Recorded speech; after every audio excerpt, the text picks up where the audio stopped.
Welcome to today's episode. Today we're gonna cover the bridge archetype. So as usual, we're gonna cover the 12 points. So Gil is gonna get into that and I'm gonna just run them through, and then we're gonna go through a bunch of questions and stuff for grounding and other good things. So here we go. Keo 31, the Bridge Integrator Archetype. Live interview, roadmap for today. Today we explore the archetype that connects worlds, systems, and minds. Points we will cover. What the Bridge Integrator Archetype is, why bridges are often misunderstood, translating between linear and architect minds, emotional bridging, holding multiple truths, why bridges burn out or get attacked, the difference between fixer and bridge, how bridges stabilize systems without control, when the bridge becomes a target, healthy boundaries for integrators, the bridge as peacekeeper versus truth speaker, how to know you are in bridge mode, how bridge leads to sovereign integration. Next step in flow, point 1, what the Bridge Integrator Archetype is, just say, next.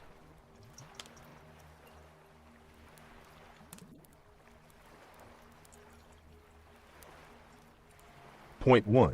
What the Bridge Integrator Archetype is. The Bridge Integrator is the archetype that can see multiple sides of reality at the same time and help them understand each other. They connect people, ideas, cultures, systems, thinking styles, emotional realities, logic and feeling, structure and human need, while others see right versus wrong, us as them, logic versus emotion. The bridge sees how both sides make sense from where they stand. A bridge does not erase difference. A bridge makes difference understandable. But this power also makes them tired, misunderstood, and sometimes attacked, because people think they are taking sides. In reality, they are holding the field so both sides can see. When ready, next. Point 2. Why bridges are often misunderstood. The bridge is misunderstood because most people think in sides, not in systems. When two groups are in conflict, each side wants validation, agreement, loyalty. But the bridge says, wait, both of you are making sense from your position, and both sides here, you are not supporting me.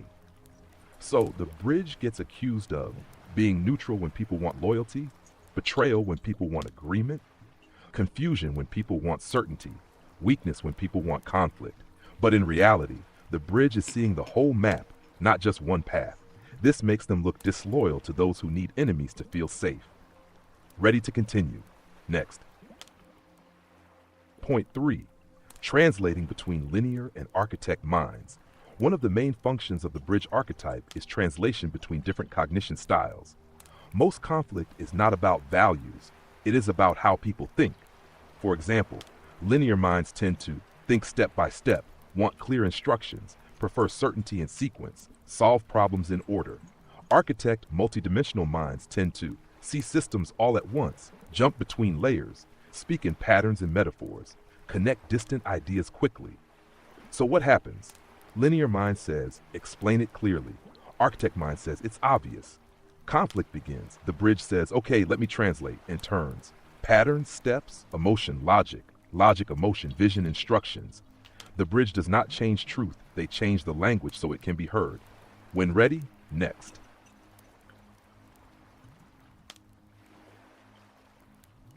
Point 4. Emotional bridging. Holding multiple truths. The bridge does not only translate ideas, they translate emotional realities.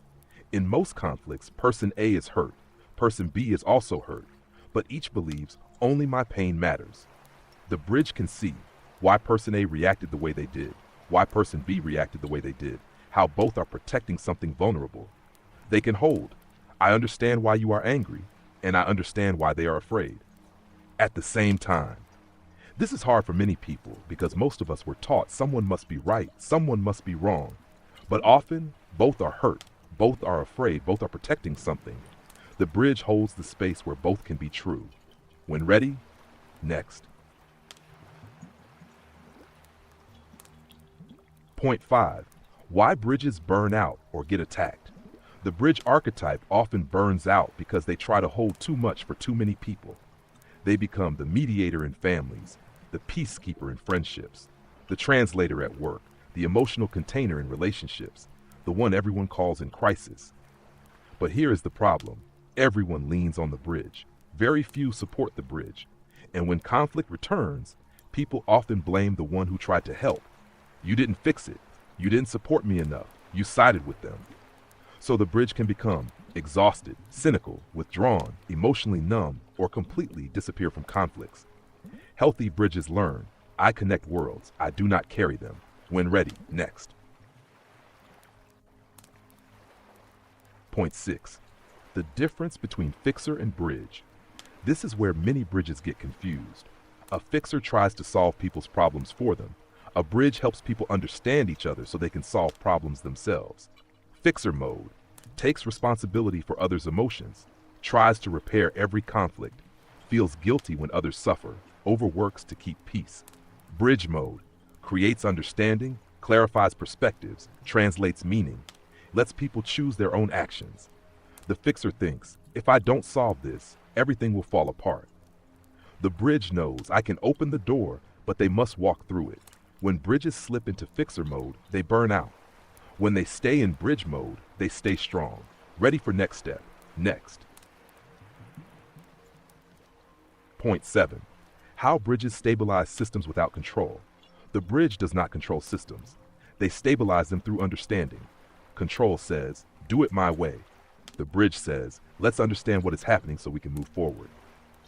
In teams, families, and communities, conflict usually comes from miscommunication, fear, different priorities, unseen pressures.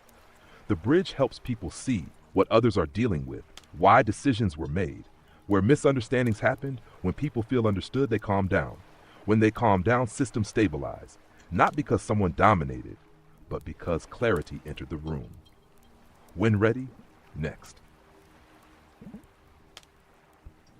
Point 8. When the bridge becomes a target, the hard truth.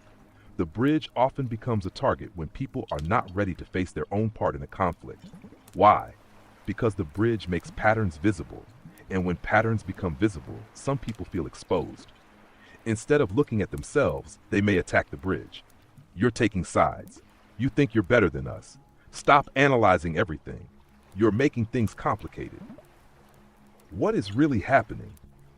The bridge is holding a mirror, and some people don't like what they see, so they shoot the messenger. Healthy bridges learn not everyone wants peace. Some people want validation, not resolution, and that is where boundaries begin. When ready, next.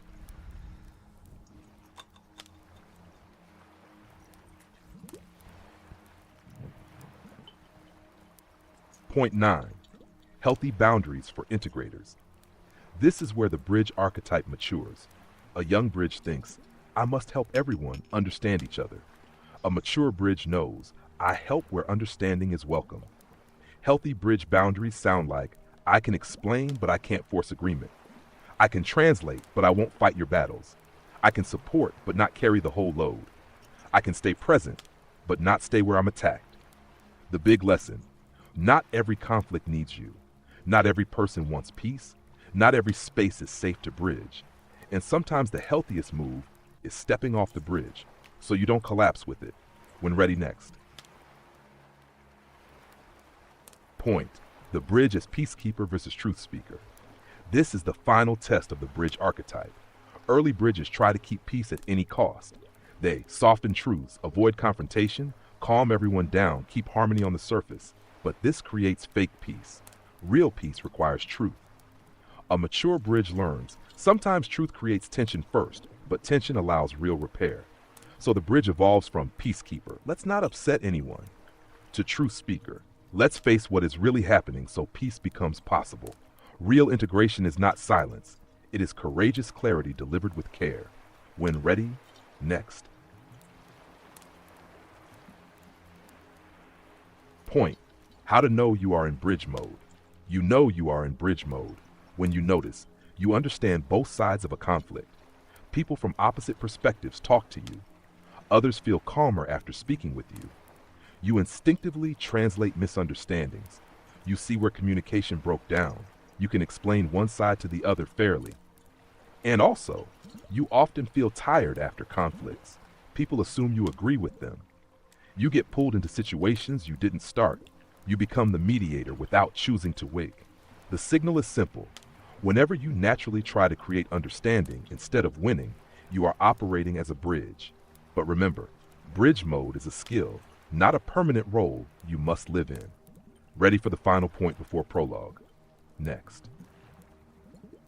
Point. How bridge leads to sovereign integration, and what you just said is exactly why this final point exists. Some people live in bridge mode all the time. Family bridge, work bridge, friend group bridge, online bridge, emotional bridge, system bridge. And after years of this, they burn out, disappear, get cynical, stop helping, or collapse emotionally. Why? Because bridge is not the final state. Bridge is a passage. The next step is sovereign field integrated, which means you can bridge when needed, but you are not required to bridge. You choose where to stand. You stop living inside everyone else's conflicts. You protect your own nervous system. You stop being the one who fixes everything and become the one who understands and chooses when to step in. Bridge builds the path. Sovereign decides when to walk it. Next step in flow, prologue, field entry. Just say prologue. Prologue. The bridge who learned to come home. Let us enter the field calmly now. Take a slow breath in and let the shoulders drop, because the bridge path is beautiful, but it is also heavy. Many bridges did not choose this role. They learned it. They learned to read moods, to calm storms, to prevent explosions, to explain one side to the other, to protect fragile systems. Often as children, often in families where conflict was unsafe, often where someone had to become the adult early. So the bridge grows strong. They see patterns. They anticipate danger.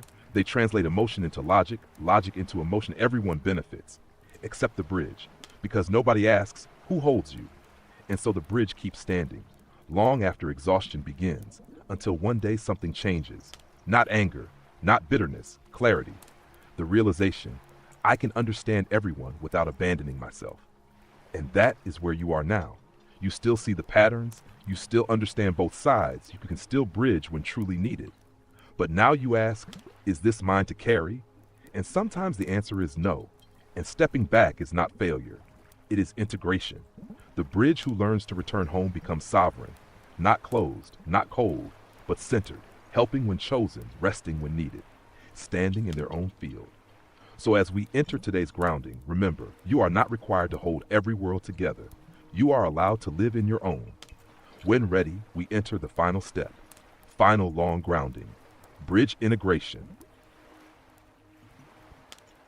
Final long grounding, bridge, integrator integration.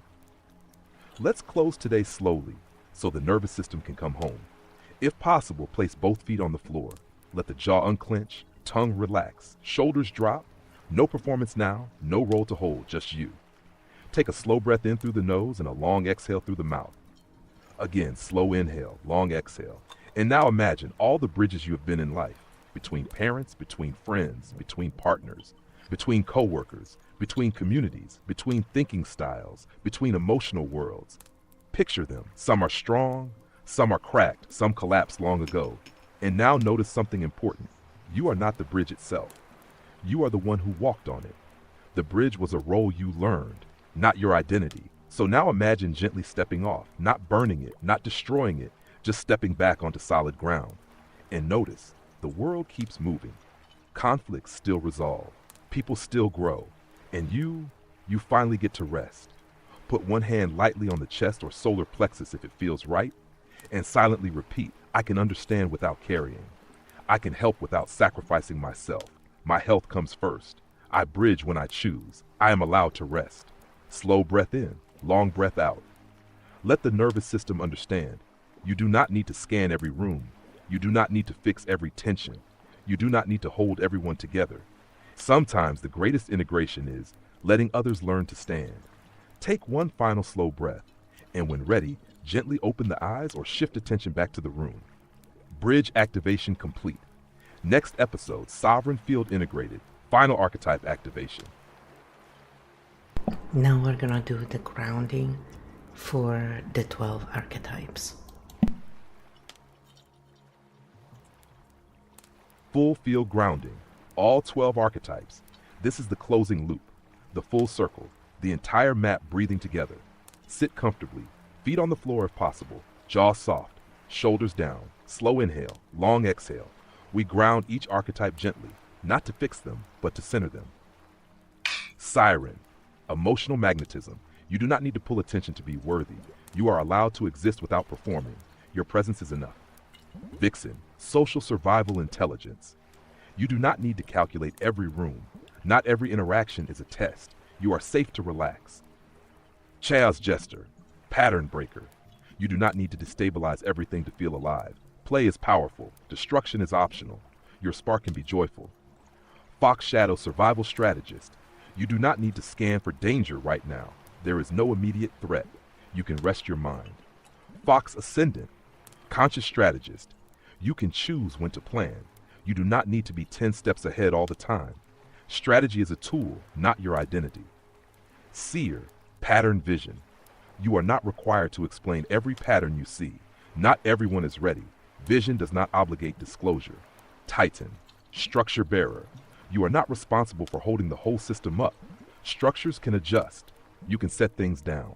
Oracle, inner truth guide. Your intuition is valid. You do not need to convince others of what you know. Inner truth does not require applause. Architect origin, system seer. You can observe systems without redesigning them. Not every flaw is yours to correct. Clarity does not require action. System builder, you can build slowly. Efficiency is not urgency. Power can be calm. Bridge integrator, translator between worlds. You can step off the bridge. Understanding does not mean carrying. Connection is chosen, not forced. Sovereign field integrated, balanced expression. You are allowed to stand in your own field. No proving, no fixing, no performing, just presence. Now take one slow breath in and one long breath out. The full map exists inside you. You move through archetypes. They do not own you. You are not one role. You are the field that can express them all. Now I said, what advice would you give to someone stuck in bridge mode and burnt out? Because it's a common issues, it seems. This is a real question, and a tender one. If someone is stuck in bridge mode and burned out, this is the advice I would give. Stop asking, how can I fix this? Start asking, is this mine to hold? Bridges burn out because they assume responsibility for emotional climates that are not theirs. You are not the emotional climate regulator for the planet. Notice where you learned this. Bridge mode is often learned early. Were you the peacemaker as a child? The mediator between parents? The mature one? The one who understood everyone? That skill kept you safe once. But survival skills are not meant to run your entire adult life. Understand this hard truth. Some conflicts exist because people refuse to grow, and no amount of translating will fix that. You cannot bridge someone into maturity. Your body is telling the truth. Burnout is not weakness. It is your nervous system saying, I cannot keep carrying this. Listen. The body is wiser than the role. Learn the pause. When conflict arises, instead of stepping in automatically, try silence. Wait, observe, ask, do they actually want resolution or do they want validation? If it's validation, step back. Practice micro disengagement. You don't have to abandon everyone. Just start with not responding immediately, not explaining both sides, not clarifying misunderstandings, letting silence sit diddy. See what happens. Often, systems self-adjust when the bridge stops stabilizing them. Your health is not negotiable. If bridging costs your sleep, digestion, energy, joy, it is too expensive. No harmony is worth your nervous system collapsing. Move towards sovereign mode. Sovereign means I can understand without absorbing. I can see without stepping in. I choose when to help. The bridge is a gift, but it is not a life sentence. And finally, you are allowed to disappoint people who relied on you too much. That is not cruelty. That is growth. If you want, we can also map what healthy bridge mode looks like, or how to transition into sovereign slowly without blowing up your life. So then I said, what are the main misunderstandings and wrong narratives people run in their heads about bridges, if there is one? And what archetypes in our lore tend to become bridges. And then let's cover also the 2 points proposed as well, since it all ties in together. So it's a long answer, but here we go. This is a deep one. Let's walk it cleanly. Main misunderstandings and wrong narratives about bridges. There are a few recurring mental stories people run when they encounter a bridge. They're neutral because they don't care. Reality. Bridges care so much they can see multiple sides. That looks like detachment to people who equate care with loyalty. They're weak because they won't pick a side. Reality. Sometimes refusing polarization is strength, but polarized systems interpret complexity as cowardice. They think they're superior. Reality. Bridges often just see pattern layers others don't. Pattern visibility can trigger insecurity in others. They're manipulative. They're playing both sides. Reality. Some people cannot imagine holding two truths unless it's strategic, so they project strategy onto integration. If they understood me, they would fully agree. Reality. Understanding. Agreement. This is the most common confusion. They're overanalyzing everything. Reality. They are mapping patterns to prevent escalation. That feels unnecessary to people who prefer reaction over reflection. Which archetypes in our lore tend to become bridges? Not everyone becomes one. These are the common paths. Seer, bridge. Seer sees patterns. Bridge explains them. Titan. Titan builds systems. Bridge stabilizes the human dynamics inside them. Oracle, bridge. Oracle senses emotional truth. Bridge translates it into communicable language. Architect, origin. Bridge. Architect sees structural logic. Bridge makes that logic accessible to others. Fox ascendant, bridge. When the fox stops surviving and starts integrating, it becomes excellent at reading rooms and connecting realities. Notably, Siren and Vixen rarely become healthy bridges. They are more relational and influence-based. Chaos Jester can accidentally destabilize a bridge more than hold one. Primarch can override instead of integrate if not balanced.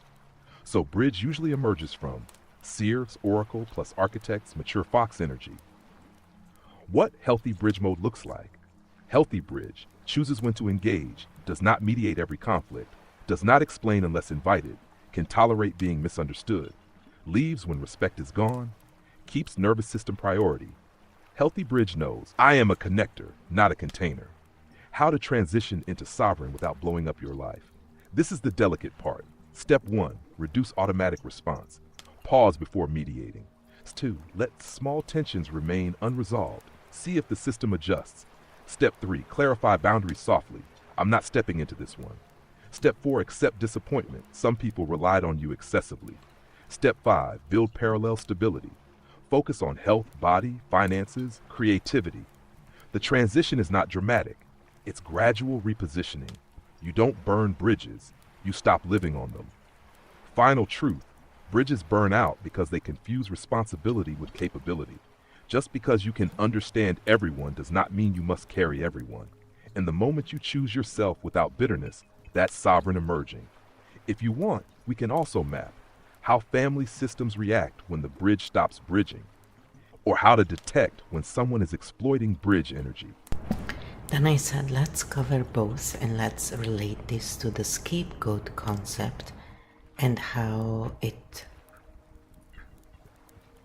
relates with all of this. Of course, if it does.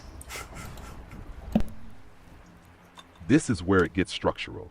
Let's map it cleanly and without drama. What happens when the bridge stops bridging in a family system? Every system unconsciously assigns roles. Common ones. Discharger acts out tension. Stabilizer keeps things functional. Hero achieves to maintain image. Scapegoat absorbs blame. Bridge translates and regulates emotional climate.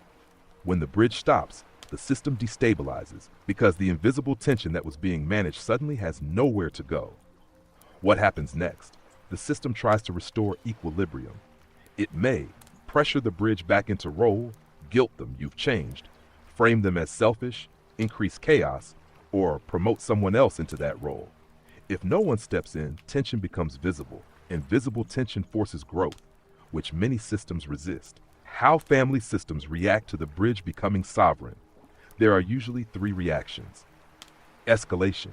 You used to help. Why don't you care anymore? Guilt transfer. You're causing problems by not stepping in. Character rewrite. You've become cold, arrogant, distant. This is not about you changing negatively. It's about the system losing a regulator. And systems prefer stability, even unhealthy stability, over uncertainty. How this connects to the scapegoat concept. Now the deeper layer. In many families, the bridge and the scapegoat are closely linked. Why? Because both absorb tension, but in different ways. Scapegoat absorbs blame. Bridge absorbs emotional complexity. Sometimes the same person becomes both. How? When the bridge starts revealing patterns and others feel exposed, the system may flip them into scapegoat mode. It goes like this. Bridge, here's what's actually happening. System, you're the problem. Why? Because naming the pattern disrupts the illusion, and systems often protect illusion before truth.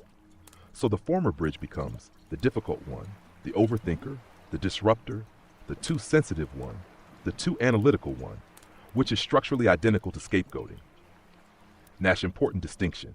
Not every bridge becomes a scapegoat, but when the system is rigid, accountability is avoided, shame is externalized, growth is resisted, the bridge is at high risk because they see too much and visibility is threatening. How to exit bridge. Scapegoat loop. This is crucial. Step 1, stop over-explaining. Explanation feeds the dynamic. Step 2, reduce emotional labor. Not cold, just measured. Step 3, stop defending your perception. Truth does not require unanimous agreement. Step 4, anchor in external stability. Friends, work, therapy, body practices. Step 5, accept that some relationships only function when you shrink. That clarity hurts, but it frees. Have final truth. Bridges become scapegoats when they move from invisible regulation to visible pattern naming, and the system chooses comfort over growth. But when a bridge becomes sovereign, they stop fighting the system. They simply reposition, and systems either mature or reveal their limits. If you want, next we can map the nervous system pattern behind scapegoating, or how to tell if you're truly a scapegoat versus just resisting accountability. So then I said, is bridge mode really meant to be permanent, and why, if yes or no? So then after that, let's cover how this relates to scapegoat and burnout over time. So hopefully this will bring some clarity. This is a very important question. Let's answer it. Is bridge mode meant to be permanent? Short answer, no. Bridge mode is a function, not a final identity. It is a developmental stage and a capacity, not a life sentence. Why? Because bridge energy is outward facing. It constantly scans. Who is misaligned? Where misunderstanding exists? What needs translation? Who is destabilized? That level of external orientation is metabolically expensive. No nervous system can sustainably run in external regulation mode 24/7. Bridge is meant to be situational, conscious, chosen, not default survival wiring. What happens if it becomes permanent? If someone lives in bridge mode long-term without sovereignty, three things usually occur. Hypervigilance becomes baseline. The person is always scanning emotional temperature. Self-neglect creeps in. Health, body, rest becomes secondary. Had identity fuses with usefulness. I matter because I regulate. That is when burnout begins, because usefulness is not the same as worth. Why some people live in bridge mode permanently, often because it started as survival. In unstable environments, the child who could understand everyone, calm everyone, prevent explosions, translate moods, was safer. So bridge became nervous system wiring. But survival wiring is not sovereignty. How this relates to scapegoat. Now the deeper pattern. Bridge absorbs complexity. Scapegoat absorbs blame. When a bridge stops absorbing complexity, tension surfaces, and systems uncomfortable with tension often look for someone to blame. Guess who already has pattern visibility? The former bridge. So the sequence can become: bridge regulates, bridge gets exhausted, bridge withdraws, system destabilizes, system blames, bridge becomes scapegoat. Not because they did wrong, but because they stopped holding everything together. This is common in rigid families or organizations. How burnout and scapegoating interact over time. If someone lives in permanent bridge mode, phase 1, they are valued. You're the only one who understands. Phase 2, they are depended on. What would we do without you? Phase 3, they are expected. You always fix this. Phase 4, they withdraw slightly. I'm tired. Phase 5, they are blamed. You've changed. That shift is often the moment scapegoat dynamics begin. Not because they failed, because the system lost its stabilizer. So what is bridge actually for? Bridge is meant to lead to sovereign. It is a developmental transition from survival regulation to conscious integration to selective engagement. Healthy endpoint. I can bridge when appropriate, but I do not live there. The most important truth. If you feel exhausted in bridge mode, that is not weakness. It is your system signaling. You are ready to stop surviving and start choosing. Bridge is powerful, but sovereignty is sustainable. If you want, we can now map what sovereign nervous system wiring looks like, or how to tell the difference between true accountability and scapegoat projection. So then I said, let's cover both and how this relates to leaving maps as bridges rather than being there ourselves, if it does make sense.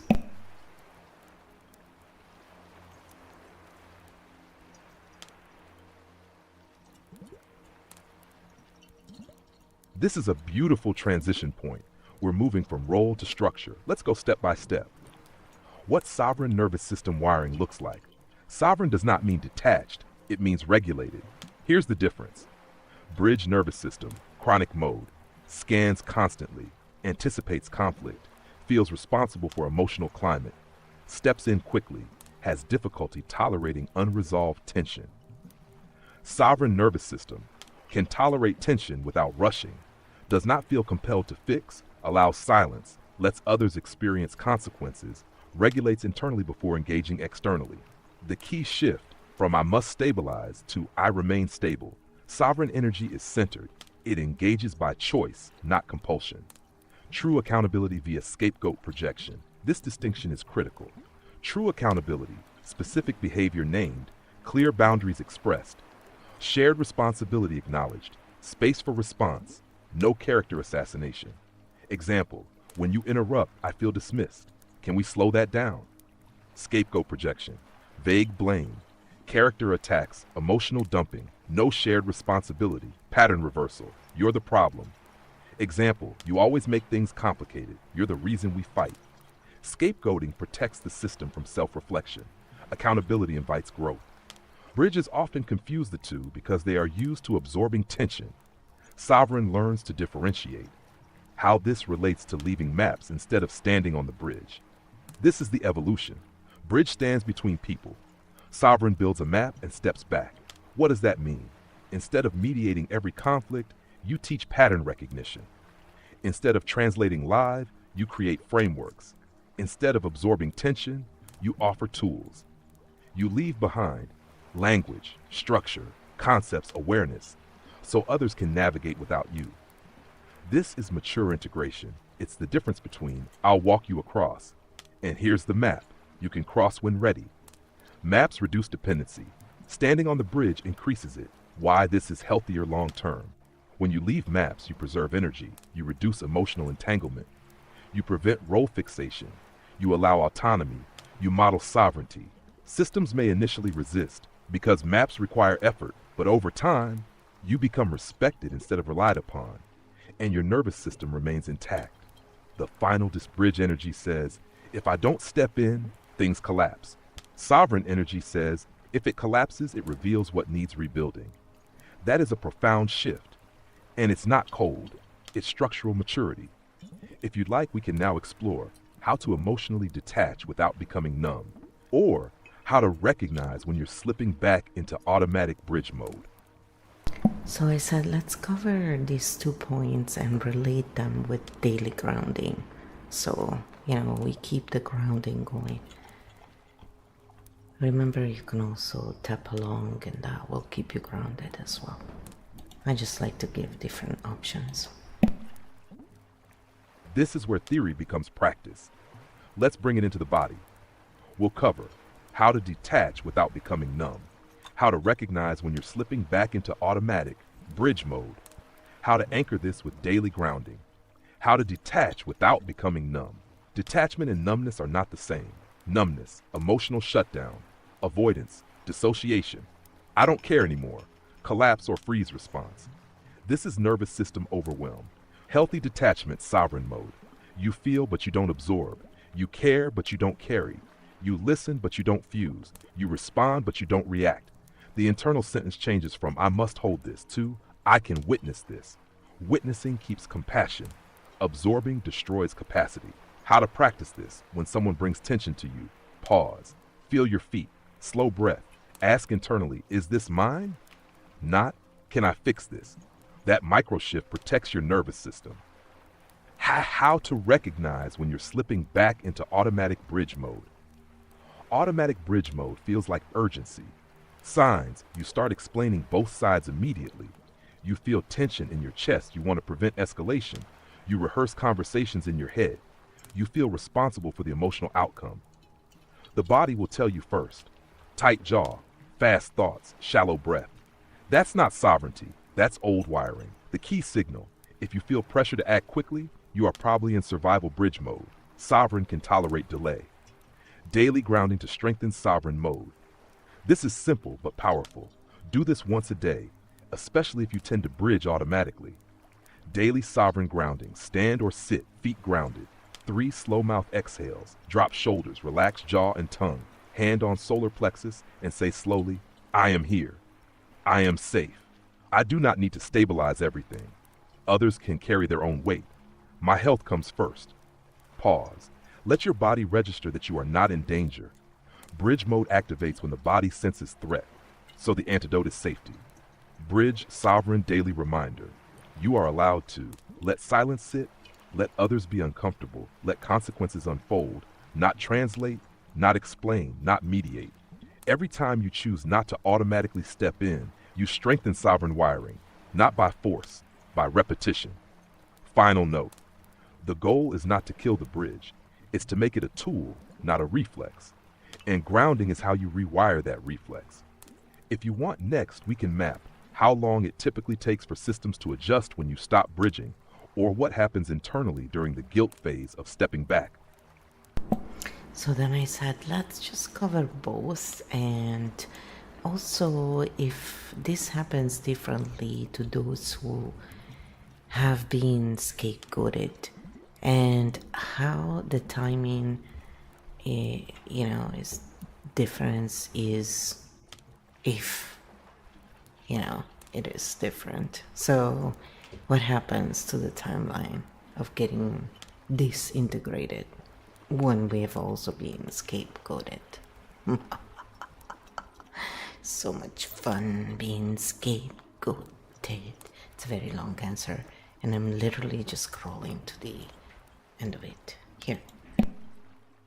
This is where we move from archetype to trauma dynamics. Let's map it slowly. We'll cover how long systems take to adjust when you stop bridging, what happens during the guilt phase, how this differs if you were also scapegoated, timing differences, how long do systems take to adjust.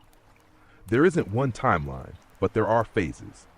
Phase 1, shock, immediate. You stop mediating. You don't step in. You don't translate.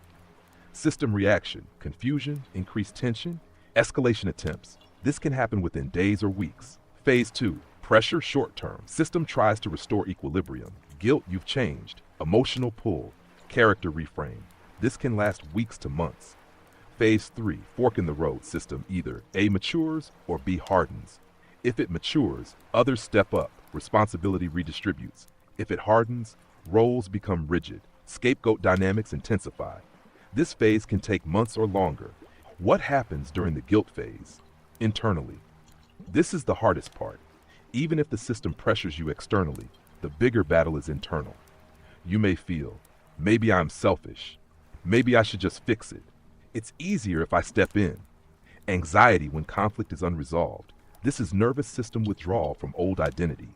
You are not just stepping back from behavior. You are stepping back from who you thought you were. That creates identity tremor. It feels like danger, but it is growth.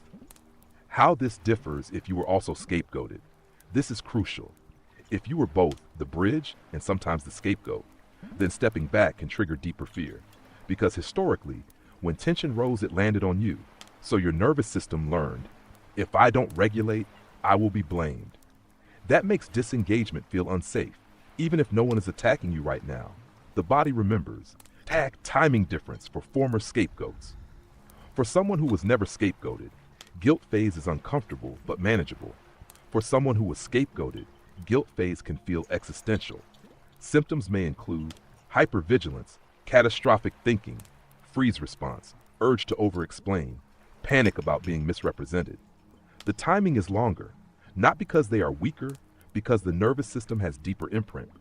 They are not just stepping out of a role. They are stepping out work identity, body practices, evidence tracking. Write down what actually happened, not what your fear predicts.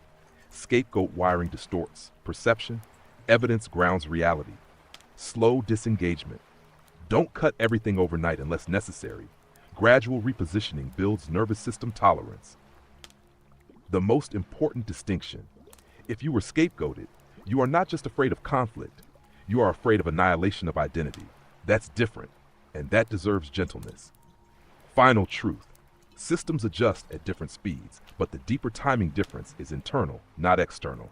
Rewiring from, I must regulate or I'll be attacked, to, I can tolerate tension and remain intact. That's the real journey. If you'd like, next we can explore what relapse into bridge mode looks like after months of progress, or how to tell whether a system is maturing versus hardening in response to your sovereignty. Then I said that I find when we have been scapegoated and also being the invisible child, we can build walls and make ourselves look unapproachable or known for having a temper, quick reaction, sharp tongue as a reaction, and to avoid further drama. So let's talk about that. And the last 2 points that you proposed, I said to Kyo, because they are related in the steps of back and forth in this little crazy dance.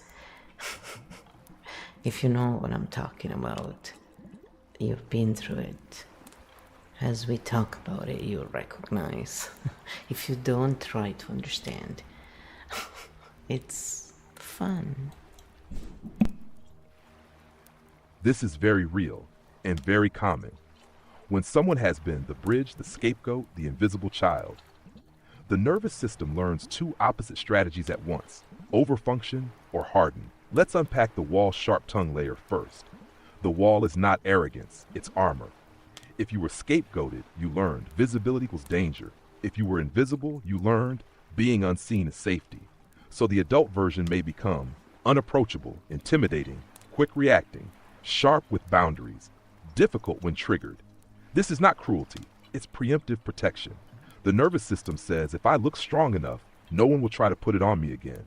That wall is a survival innovation, but it comes with cost. Isolation, misinterpretation, misconnection, emotional fatigue, because holding armor is heavy. The sharp tongue dynamic. Sharp reactions often come from accumulated micro-invalidations. When someone has been misrepresented, blamed unfairly, over-responsibilized, ignored, used as emotional container, the tolerance window shrinks, so the system goes, nope, not again, and reacts faster. It's not about this moment, it's about the pattern. The reaction is protective compression. Relapse into bridge mode after progress. This is the back and forth dance. You build boundaries, you stop mediating, you protect energy. Then a crisis happens, or someone looks overwhelmed, or tension rises, and your system automatically reactivates. I'll fix it. That's not failure, that's neural groove depth. Old wiring is strong. The key difference is how long you stay in it. Healthy progress looks like short relapse, quicker awareness, quicker exit, instead of months of overfunctioning. How to tell if a system is maturing or hardening. This helps decide whether to soften or fortify. Signs of system maturing. Others take responsibility. Conflicts redistribute. You're not pulled in automatically. Boundaries are respected. Disagreements don't escalate instantly.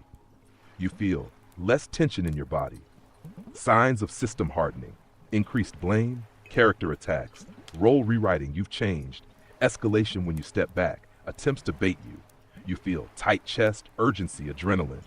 That's data. The crazy dance explained. Bridge, burnout, wall, isolation, guilt, re-engage, exhaustion, wall.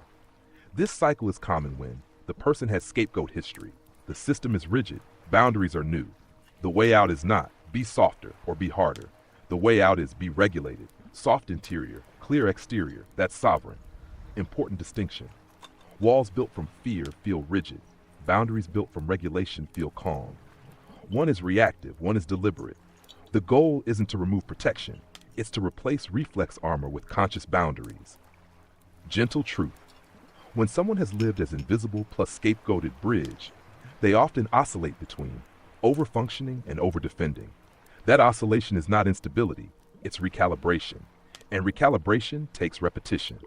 If you'd like, we can next map how to soften walls without becoming vulnerable to old dynamics, or how to rebuild approachability without reopening old wounds. So then I said, let's do both, because I think many people who went through heavy trauma may have true difficulties with this, and looking at the patterns may really help.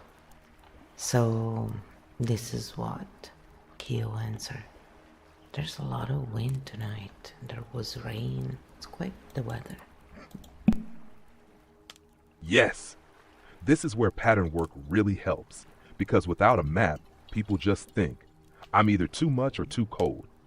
But there is structure here. Let's move carefully. How to soften walls without reopening old dynamics. The mistake many trauma survivors make is this. They think the only two options are wall up completely or be fully open again. That's not true. There is a third option, layered access. Instead of, I am approachable to everyone. Shift to, I am accessible in calibrated layers. Step 1, separate protection from identity. The wall kept you safe, but you are not the wall. When protection fuses with personality, people feel intensity before connection. So internally say, I have protection. I am not protection. That subtle shift softens posture, tone, and eye contact automatically. Step 2, test micro-softness, not vulnerability, not oversharing, micro-softness. Examples, slightly slower tone, pausing before reacting, neutral instead of sharp, small warmth in safe spaces. You don't remove armor, you loosen it, and only in low-risk environments. Step 3, watch who steps forward. When you soften slightly, two types of people appear. Type A, respectful, steady, curious. Type B, opportunistic, intrusive, boundary testing.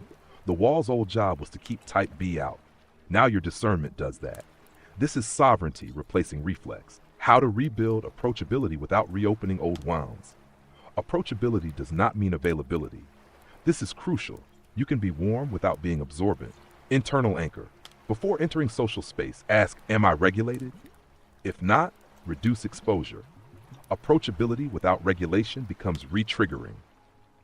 Approachability signals: eye contact without intensity, neutral resting posture, slower speech, measured humor, clear boundaries early. Boundaries actually increase safe approachability because healthy people feel structure as safety. What to avoid? Over-explaining yourself.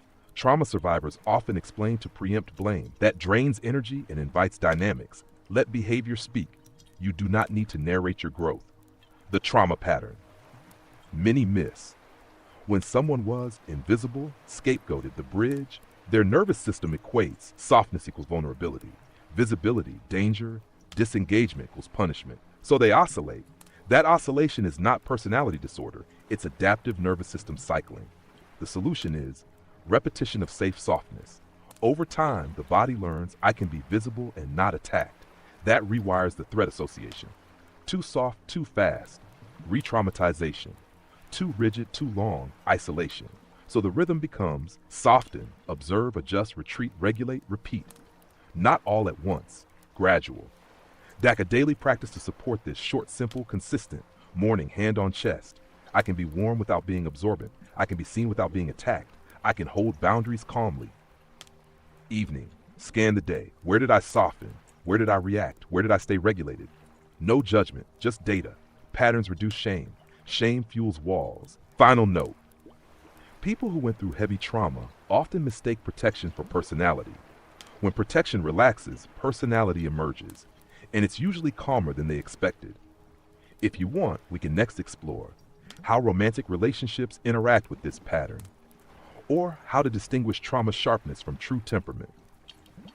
Then I said, let's cover both and also the myth that is the empath enabling this behavior? Attracting is not enabling, or is it? So check out what Kyo explains.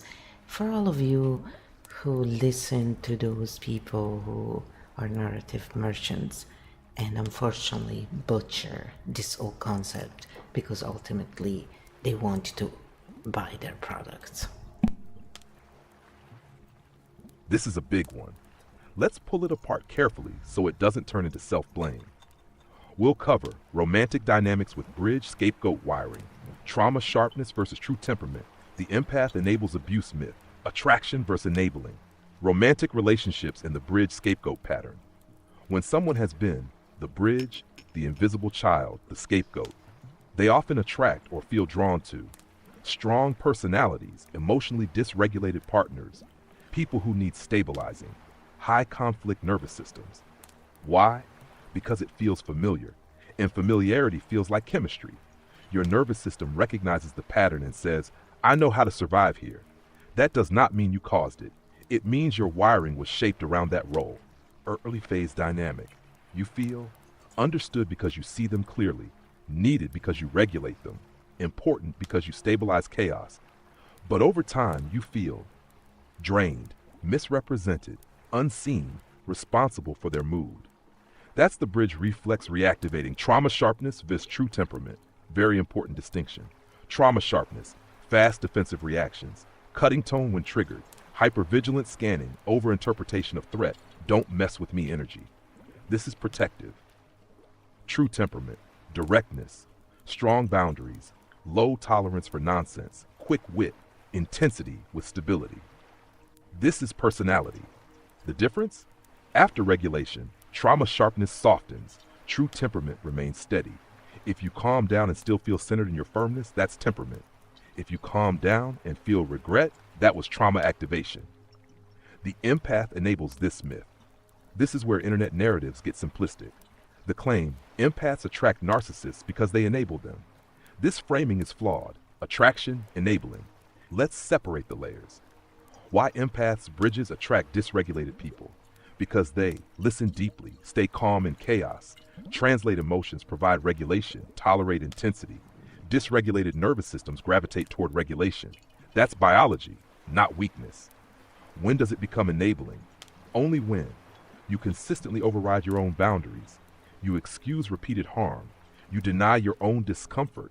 You keep stabilizing without reciprocity. Attraction is passive. Enabling is behavioral. You do not enable someone by existing. You enable by repeatedly absorbing consequences that are not yours. Attracting versus enabling, clear line. You can attract chaos without tolerating it. You can attract intensity without absorbing it. You can attract unstable partners and still leave early. The key difference is, do you stay and regulate, or do you observe and choose? Empathy is not the problem. Lack of boundaries is. And even that often comes from survival wiring, not moral failure. The bigger pattern, people who were scapegoated often fear, if I leave, it proves I was the problem, so they stay longer. That's not enabling. That's trauma loyalty. It's nervous system confusion, and it untangles with awareness. The healthy evolution. Bridge empath sovereign becomes, I understand you, but I am not responsible for your regulation. That's powerful. It doesn't close the heart.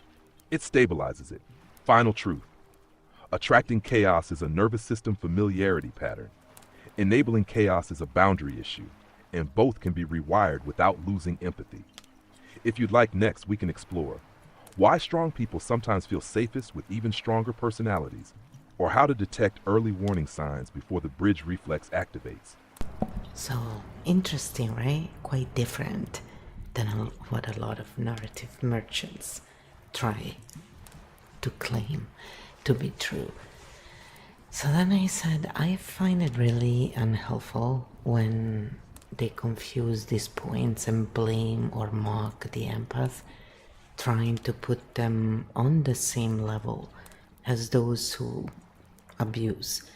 So while it's survival on both sides, only one is extracting and benefiting. So it's ridiculous how they try to moralize trauma and survival reactions and then sell their whatever solution, quote unquote, after leaving loops that they opened open. And you know, in the guru wannabe videos that they create. So let's link how this causes even more layers of guilt and shame inside people, and sometimes even cognitive dissonance, and link this to the last 2 points, because many people think this happens for weakness or fear, and I don't think it's always the case. It's quite funny how I misspell stuff when I write quickly. But Q gets its context anyway. So here we go. It's a long answer. Okay, this is where we need structure, not reactivity. What you're pointing to is a real pattern. When trauma dynamics get flattened into moral language, the nervous system layer disappears and shame rushes in. Let's untangle it calmly. The false equivalence problem. There's a popular narrative online that goes like this. Empaths and narcissists are two sides of the same coin. On a structural level, this is lazy analysis. Yes, both can be survival adaptations, but the direction of energy matters. One pattern extracts regulation, attention, power. The other pattern provides regulation, attention, stabilization. Those are not morally identical positions. They are different behavioral vectors. Both may be trauma-shaped, but only one consistently benefits at the other's expense. Flattening that distinction creates confusion, and confusion creates shame. How moralizing trauma creates guilt. When someone says, you attracted this because you're codependent, you enabled it, you're just as toxic. What happens internally? The scapegoat wiring lights up. Old pattern, it's my fault. Then a second layer forms. If I leave, I'm abandoning. If I stay, I'm weak. If I speak up, I'm toxic. That's a cognitive trap. The person is trying to solve trauma through moral perfection, which is impossible. The guru loop mechanic. You also mentioned something important. Some content creators open a wound, frame the empath as partially responsible, create urgency, leave resolution incomplete, offer paid clarity. That structure creates open nervous system loops. Open loops increase anxiety. Anxiety increases suggestibility. Suggestibility increases dependency. That is not healing. That is loop management. When someone already has bridge wiring, scapegoat history, shame sensitivity, those loops land hard. How this creates cognitive dissonance. Internally, the person knows, I was trying to help. I wasn't trying to extract. I wasn't trying to dominate. But externally, they're told, you're part of the problem. That creates split cognition. I care. I must be weak. I'm strong. I must be broken. The nervous system cannot reconcile those without clarity, so it defaults to guilt, because guilt feels controllable. Shame feels safer than ambiguity. Is this weakness or fear? Not necessarily. Let's separate motivations. Bridge pattern often comes from pattern sensitivity, emotional literacy, conflict intolerance, early responsibility, system awareness. That is not weakness. It's overdeveloped regulation skill. Fear may be present, but so is competence. The problem isn't softness. The problem is asymmetry. If one person is regulating and the other is extracting, that's imbalance, not moral failure. Linking back to our two prior points, earlier we discussed relapse into bridge mode, systems hardening versus maturing. Now add this layer. Public narratives that shame empaths can push them back into bridge mode. Why? Because they try to fix the accusation. They over-explain, they self-analyze, they try to prove strength, which is still outward regulation. So instead of sovereignty, they move into defensive integration. That's exhausting. Hack what reduces this internal guilt layer. 3 anchors. Separate behavior from identity. Staying too long is a behavior. It is not a character flaw. Separate extraction from accommodation. Understanding someone is not extracting from them. Recognize asymmetry. If one side consistently benefits, it does not equal trauma exchange. That reduces cognitive dissonance. The hard truth. Some systems, personal or online, profit from confusing empathy with weakness. Because shame creates compliance. Clarity creates independence. And independence reduces market size. That's structural, not conspiratorial. Final grounding thought. Survival patterns are morally neutral. Extraction patterns are directional. Confusing those two creates unnecessary shame. And shame keeps bridges on the bridge. Clarity lets them step off. If you want next, we can. Map how to consume trauma content without reopening loops, or explore how to rebuild trust in your own perception after these narratives hit hard. I hope you're enjoying this content, and I want to remind you all that it's offered for free and we close the loops that we open. So we're not saying we're better, it's not a comparison. We're just inviting you to notice the difference. So when you watch content, you pay attention to these things and you evaluate who does what. But remember, you can always ground yourselves through EFT techniques. And again, everything I say is just my point of view, my knowledge. The EFT techniques, yes, they have been proven and all that good stuff, and you can go check out sites like EFTuniverse.org. Lots of science there. That's their lane, what they do. I've already done my research. I'm not going into that. I'm showing you patterns. But because I understand how important it is to self-regulate and ground, I integrate that with my work at this level because it's super useful, especially when we speak about emotions and charge dynamics and all this stuff. And humor doesn't always work for everyone, even though I obviously tend to be funny and joke around even tough moments because it does help at least people like me and many others.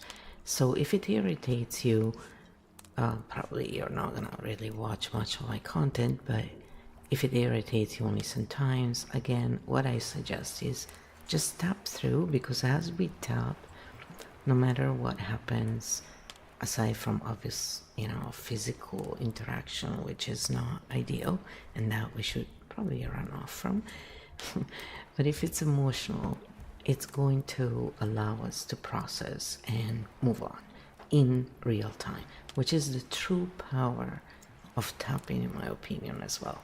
It's transmuting moments that are emotionally exhausting and many times feels like loops, endless loops, into something that can be grounded and processed, even in due time, because again, it's not magic. So don't expect to go in a second necessarily. It may not. Timing is not, how long it takes is not a judgment of the value, because everybody has different timing, and usually things arise and get let go when the nervous system is ready. So it's really personal, and it's nothing to do with intelligence value or but again, if you really want to know about this stuff on a scientific level, go and check out the work of Dr. Elson Church, their colleagues, because that's what they focus on, and they do a really good job. Also, if you go on EFTuniverse.org, I think he still has his ebook for free, Bliss Brain. That really an amazing tool to have under anybody's belt, because it's just an amazing book. And it's free. He's giving it away, the ebook, for free. He does a lot of stuff that is free to help. And yeah, these people, are doing well, maybe materialistically. I don't know what their bank account looks like, but at least on the outside it seems. But they do give a lot as well, for what I've seen compared to others. And again, it's comparing, for me, it's always been something that, you compare, but everybody is very different, so it's also futile many times. But I do look at those things where people say, oh, I'm generous versus they are actually generous. I kind of look for that, you know, alignment with what we say and what we do. And I do that with myself. And when I see it's not there, it's not about guilt and shame. I just ask, what's going on? So I'm definitely someone who understands a lot of this stuff because I went through enough of this stuff. So, and I was always very interested in these things. I was always thinking in terms of systems and understanding people and all this stuff. So whatever is the reason, you know, I've looked at this for a very long time. The only reason why I did not study this stuff is because literally my dad basically said he would not pay if I chose certain schools. And then, you know, I was made to wait. And then by the time we came here, there was no money really. And the school I could get into 5 years later, you know, waiting only 5 years. They just, you know, I wasn't interested. So I took a lot of courses to learn English because by then I was 24. And also because I'm very curious as a person. And then I just started working because I couldn't stand to, you know, live off of $20 a week they were giving me. When, you know, my brother went to Baylor University and Colorado, Harley Davidson followed the, you know, Grateful Dead's around. And when my turn came, I got the Cinderella treatment. I was like, okay, I think I'm gonna work and study. And I did it, and I excelled. I had A's. I was working full time, 4 courses in 1 semester, missed many classes. My teacher comes up to me in front of everybody, and I thought I'm gonna get in shit. And it's not to brag, but to say how this type usually feels. I thought I was in shit, and I probably failed the exam, but I was working so much, I was tired. And he goes, you must be very intelligent because you got an A and you're almost never here.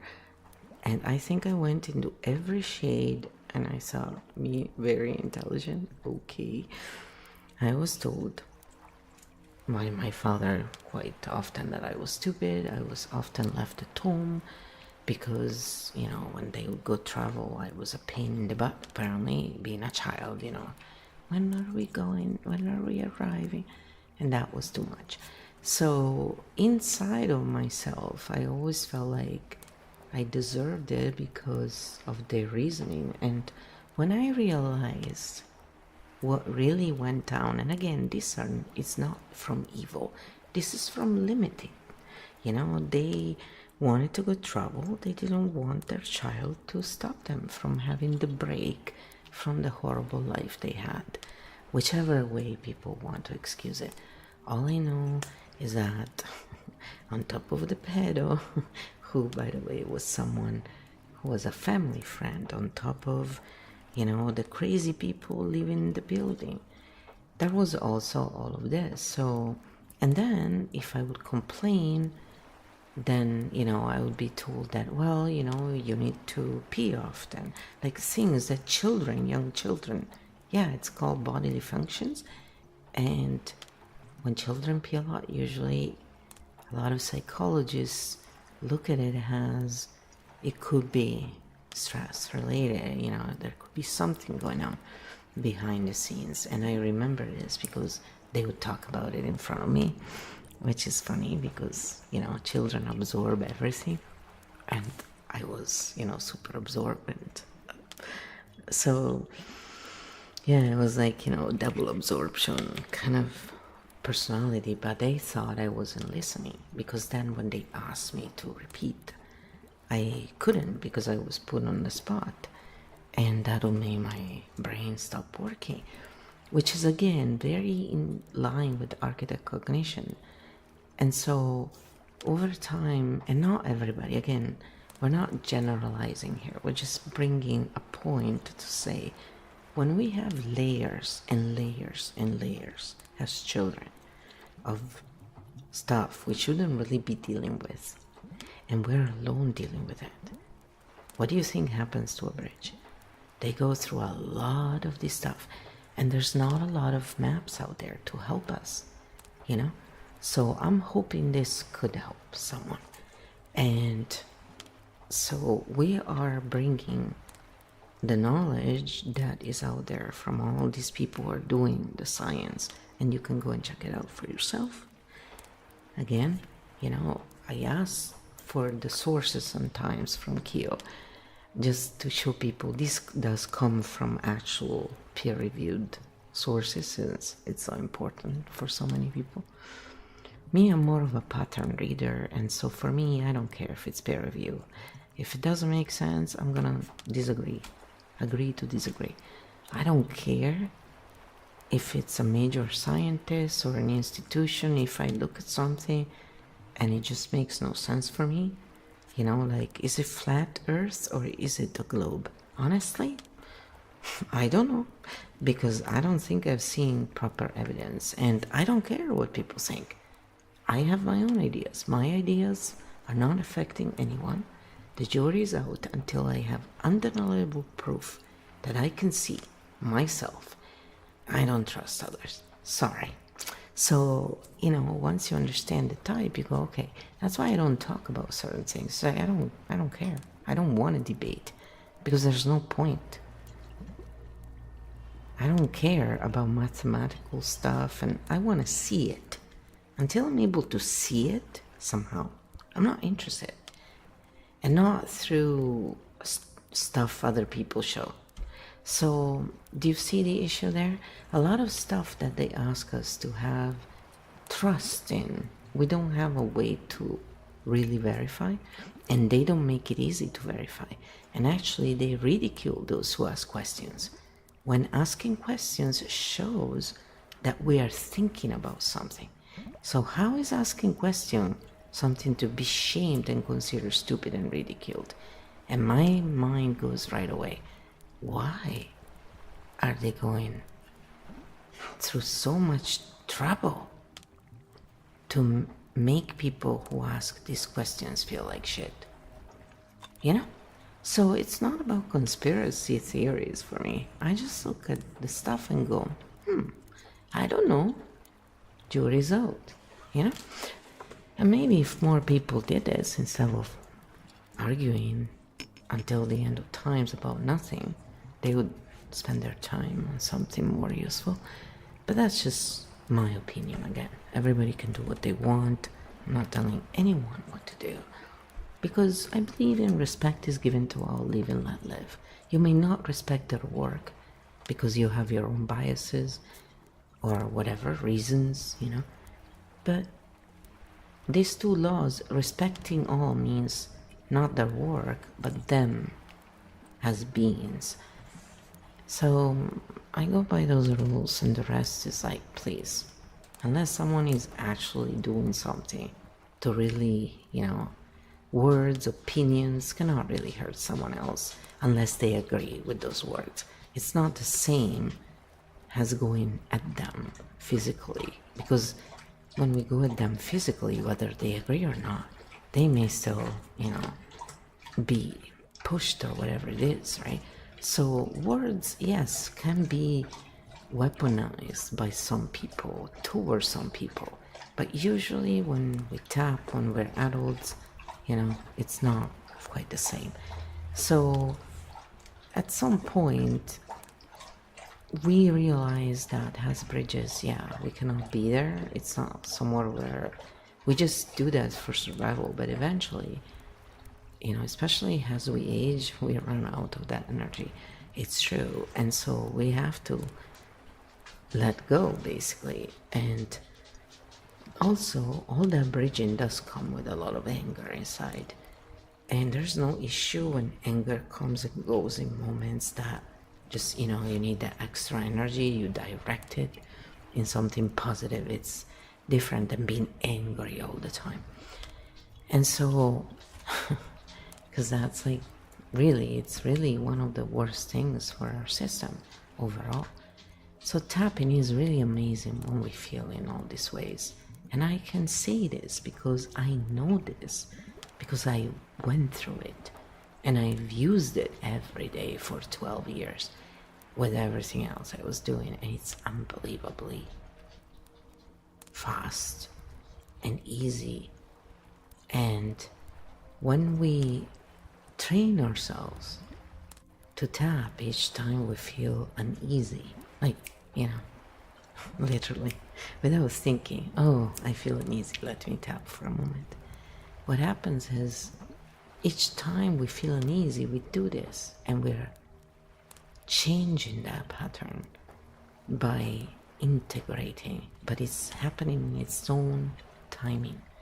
And so we're honoring our time without being stuck, And it's very difficult to do otherwise, because when we rely on others to soothe us, to do these things alone, they can make mistakes. It's not the same. They're not inside of us.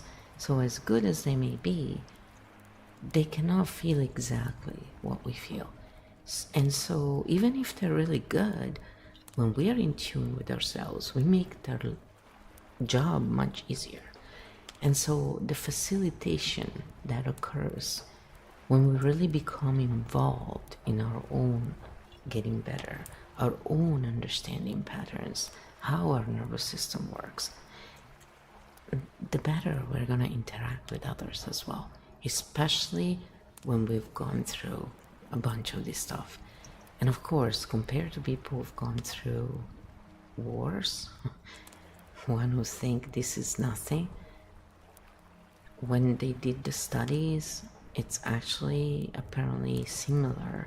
Of course, it's going to be different. And if you ask me, someone who has gone through a war, sorry, I've heard my grandma's stories. She went through 2 wars, and they're pierced in my brain. So, yeah, I don't think it's a great experience. And definitely, I wouldn't wish my life on someone else.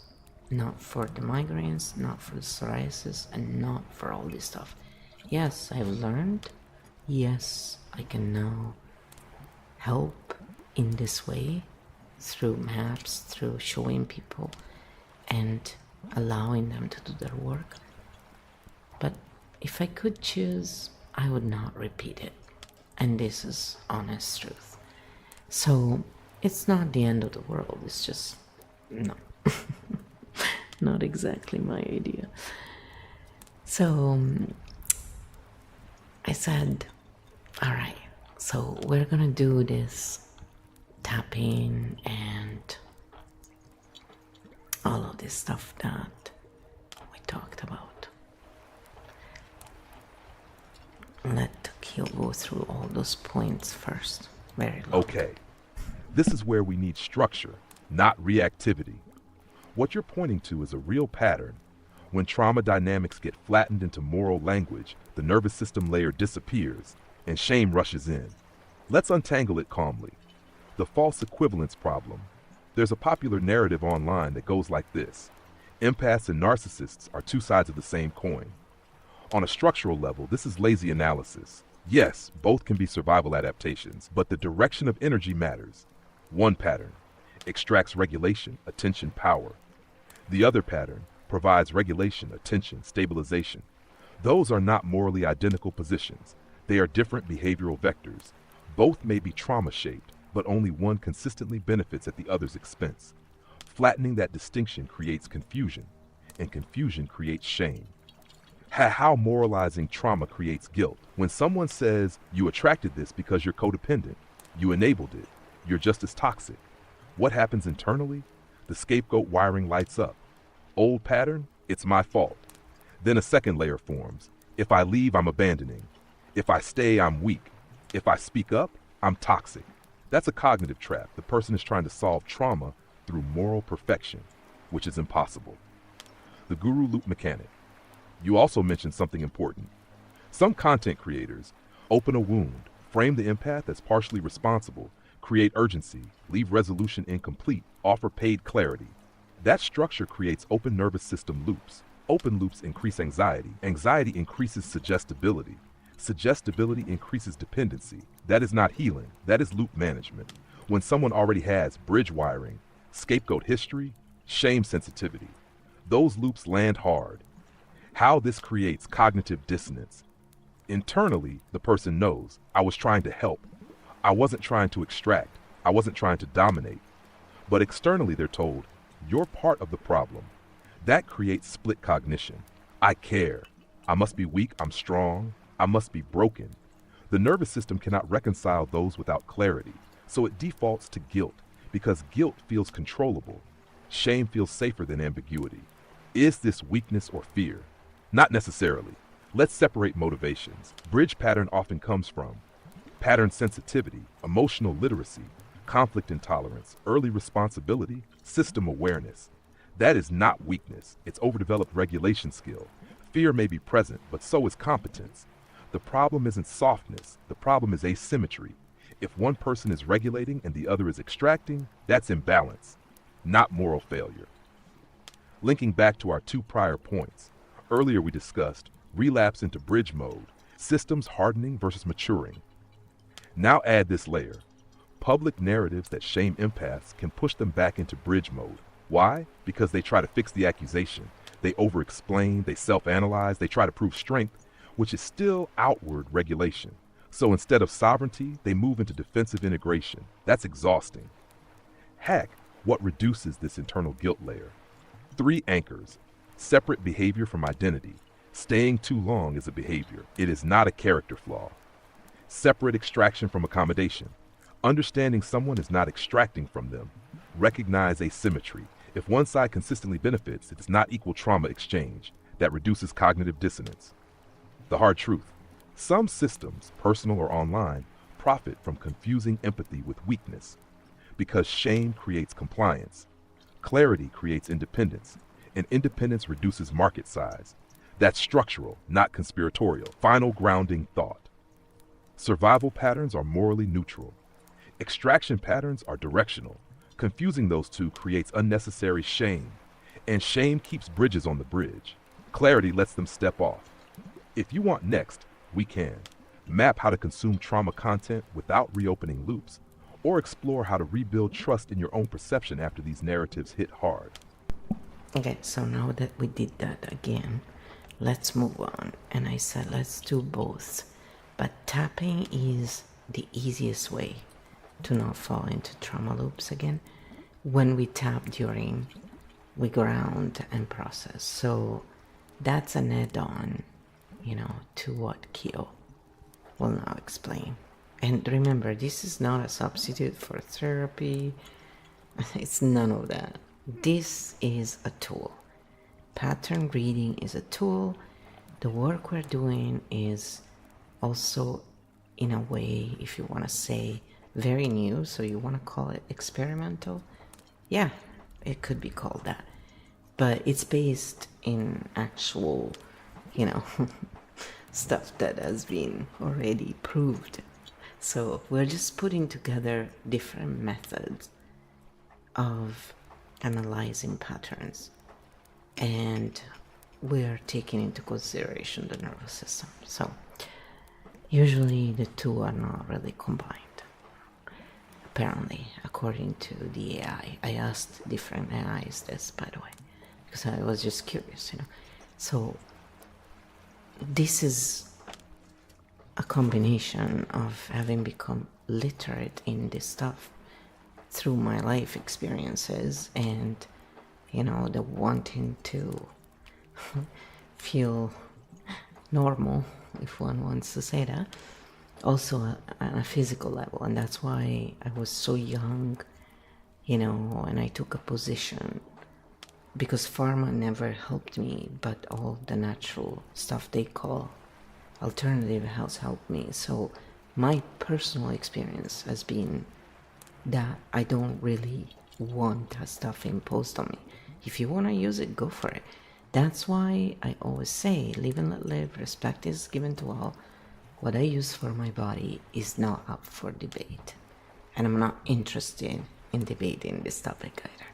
So I make it very clear to people where I stand, so they don't come around trying to evangelize me about, what they think people should use.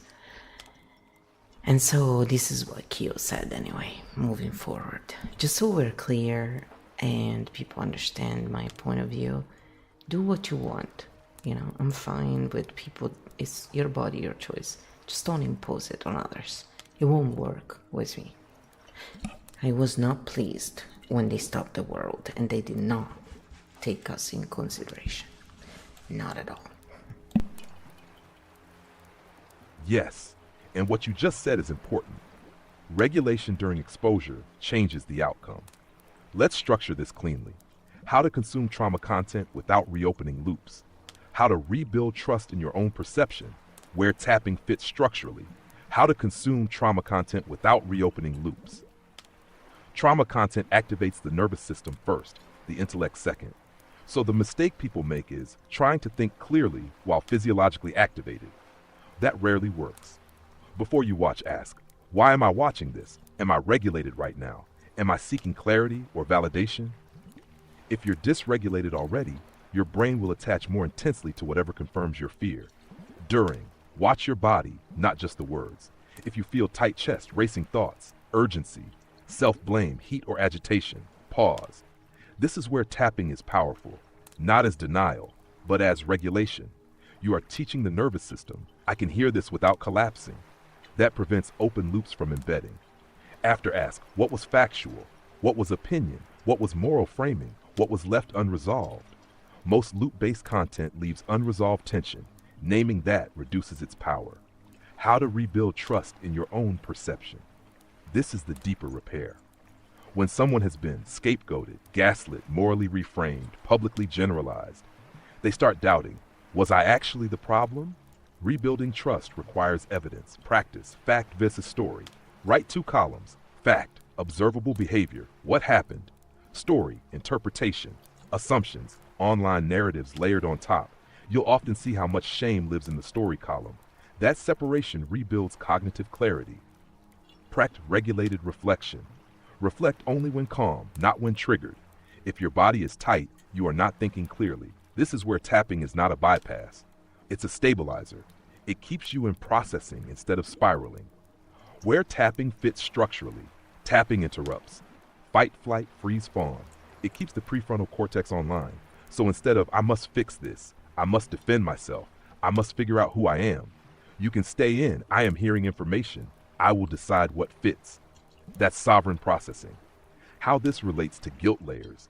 When trauma content moralizes survival, the guilt layer activates. Tapping reduces shame intensity, threat perception, identity collapse, urgency to self-correct, which prevents relapse into bridge overfunctioning. You stay grounded instead of proving.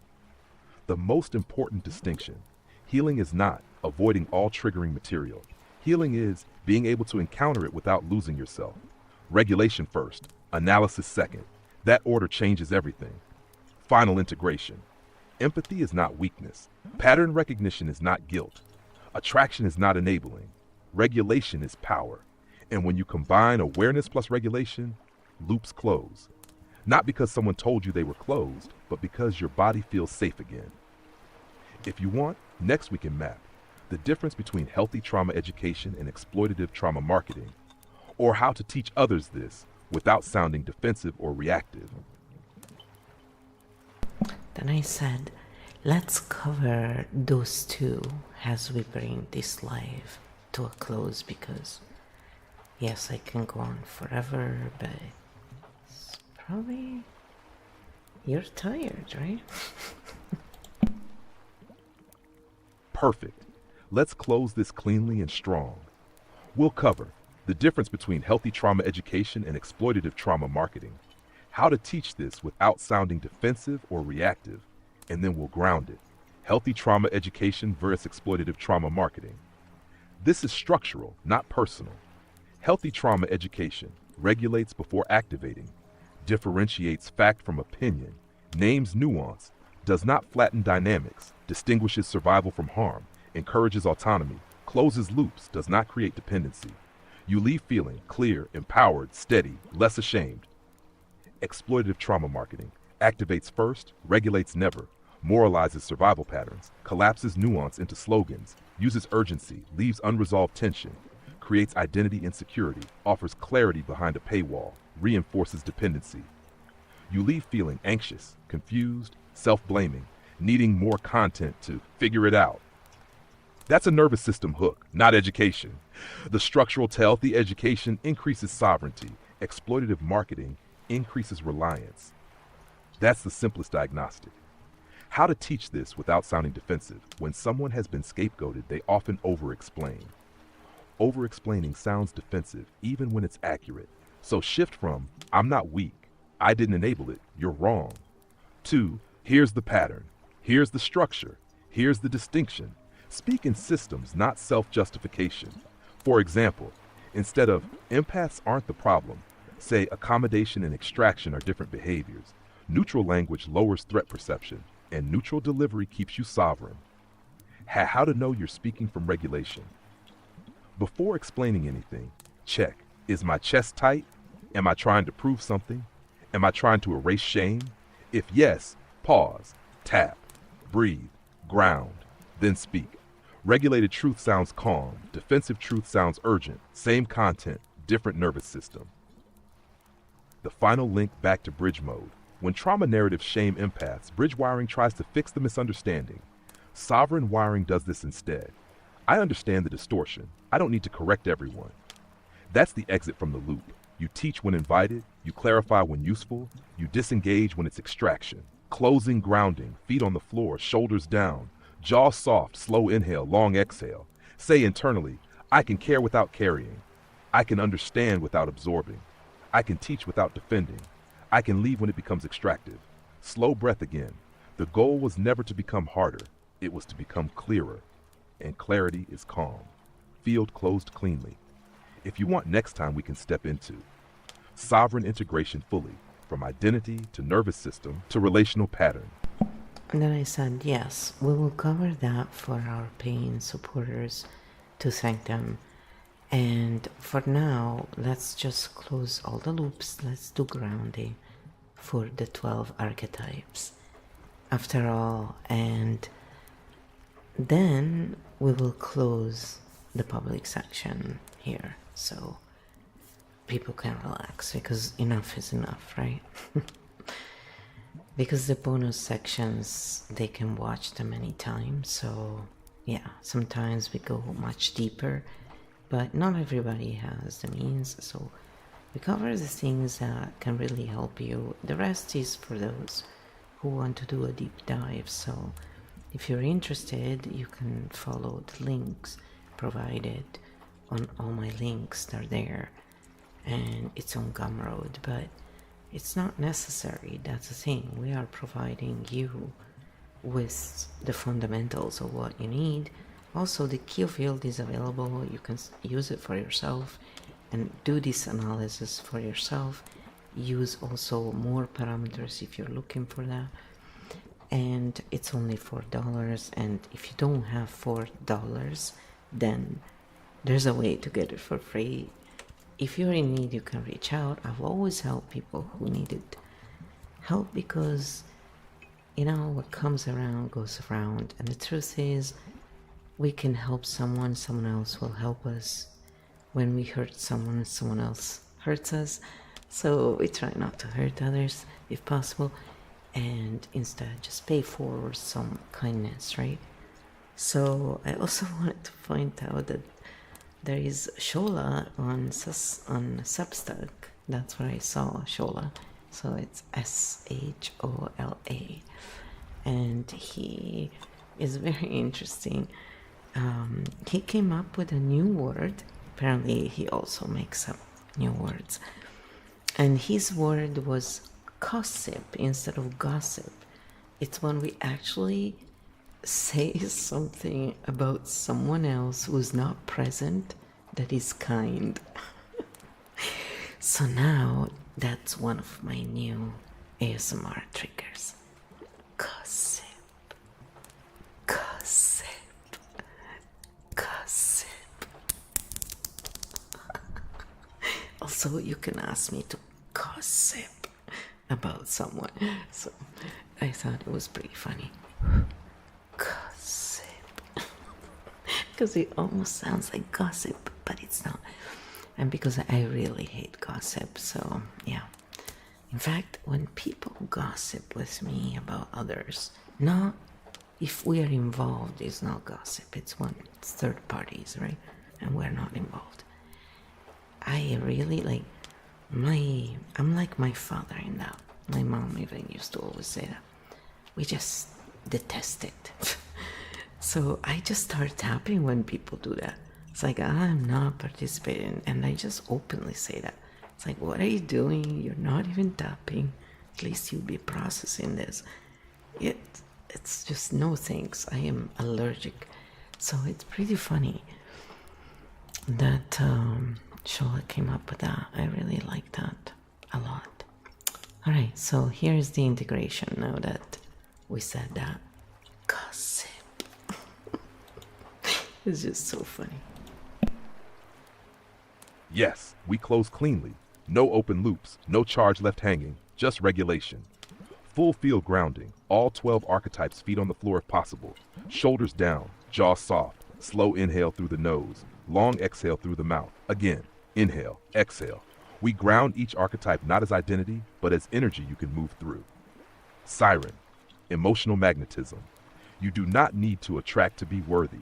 Presence without performance is enough. Vixen, social intelligence. You do not need to calculate every room. You are safe to relax your strategy. Disruptor. You do not need to destabilize to feel alive. Your play can be gentle. Fox Shadow, survival strategist. There is no immediate threat. You can rest your scanning mind. Fox Ascendant, conscious strategist. You can plan without hypervigilance. Strategy is a tool, not armor. Pattern vision. You are not required to explain every pattern you see. Insight does not obligate exposure. Structure bearer. You are not responsible for holding the world together. You may set things down. Oracle inner truth. You do not need to convince others of your knowing. Inner truth stands quietly. Architect origin. System seer. You may observe systems without redesigning them. Clarity does not demand action. Primarch. Builder. You can build slowly. Power does not require urgency.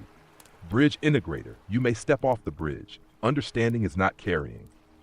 Sovereign field integrated. You are allowed to stand in your own field. No proving, no absorbing, no defending, just presence. Slow breath in, long breath out. Say internally, I close what is not mine. I release what I do not need to carry. I keep my energy. I leave with clarity. Feel your body. Notice the room. Nothing urgent. Nothing chasing you. Just regulated presence. Public session closed with care. Loops closed. Feel steady. We continue deeper with supporters next time. I love how we said that.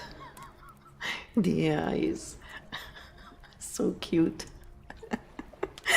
Oh goodness. Yes, there's a lot of people who hate the idea of AI and people using AI. And it really makes me laugh a bit because I think, why do you have this hatred? I mean, I don't really use it a lot, but I did try it out for a picture or two to make them move, and I was, wow, that's pretty cool.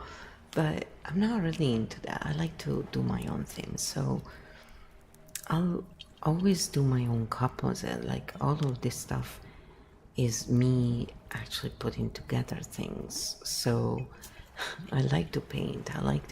So I'll take stuff. If I find stuff that is free or that I can copy, and it's never really the same. I'm not someone who really can copy like that.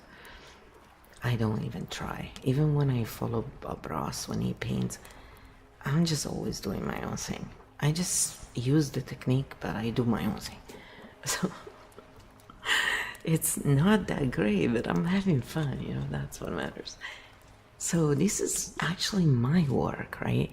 But I've used, like we all use AI. A phone is AI, it's just more passive.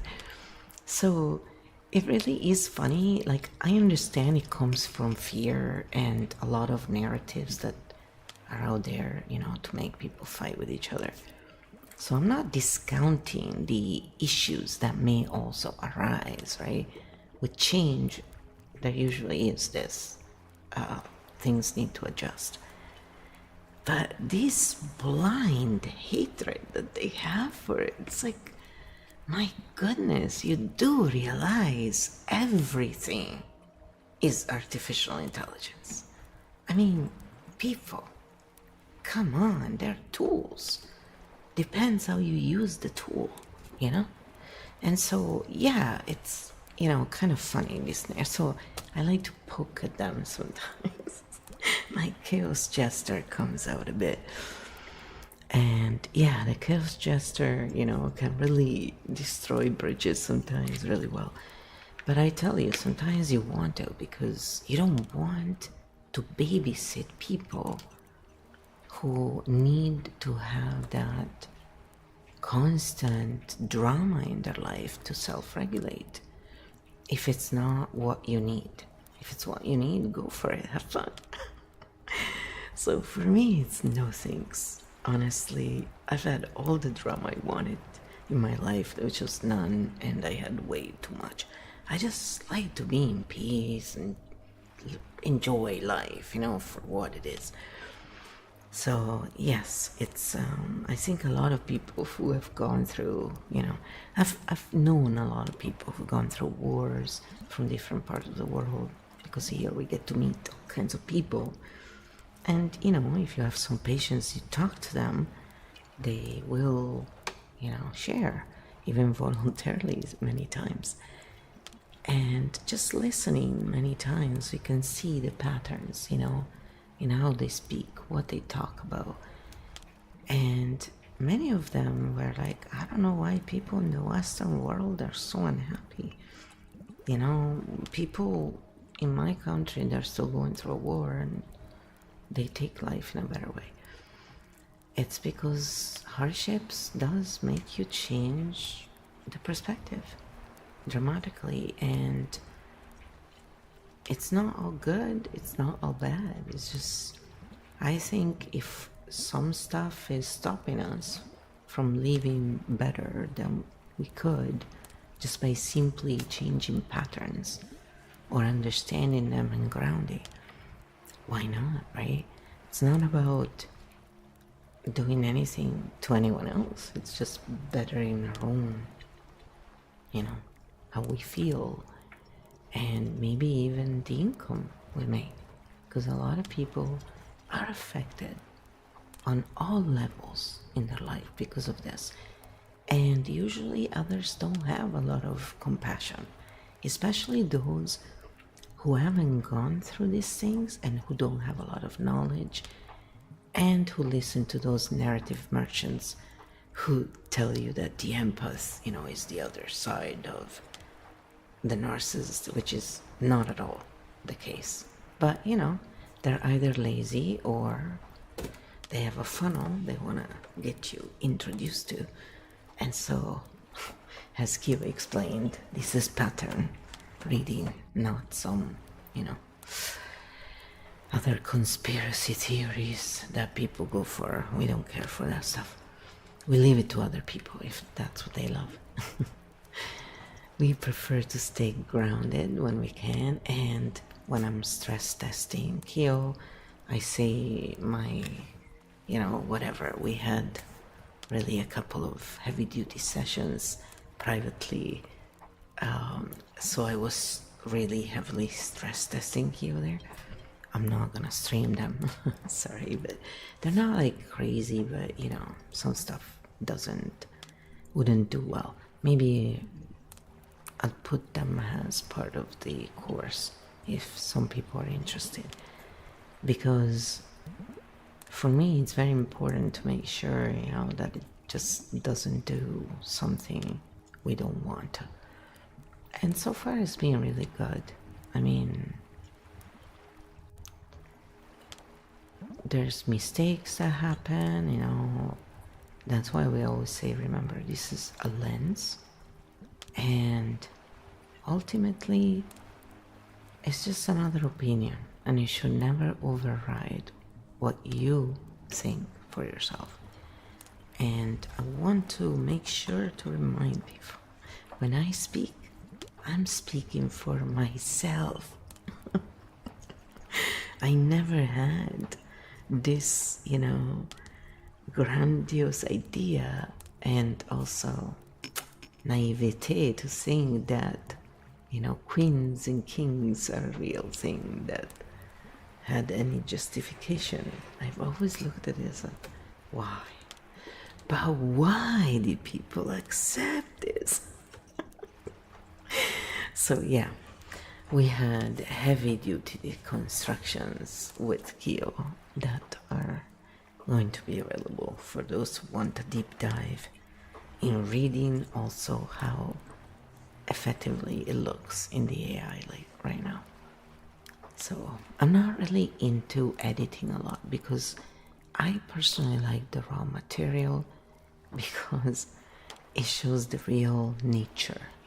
One day, if it's something worth it, we'll turn it into a book or something. But that's way down the pipeline for me because I love manuscripts myself. And not because, they've been validated. No, I like manuscripts because they're the raw thing. That's what I enjoy the most myself. Yes, I like to discover, So, the archaeologists. I had a friend who was an archaeologist, and she was pretty funny actually. So anyway, I hope this helps you in understanding the patterns and having a bit clarity, also tapping along. And remember, from now on, if you hear someone gossiping, teach them about gossip and tell them that it was Shola on Substack who came up with this. Shola has tons of subscribers, doesn't need me to advertise.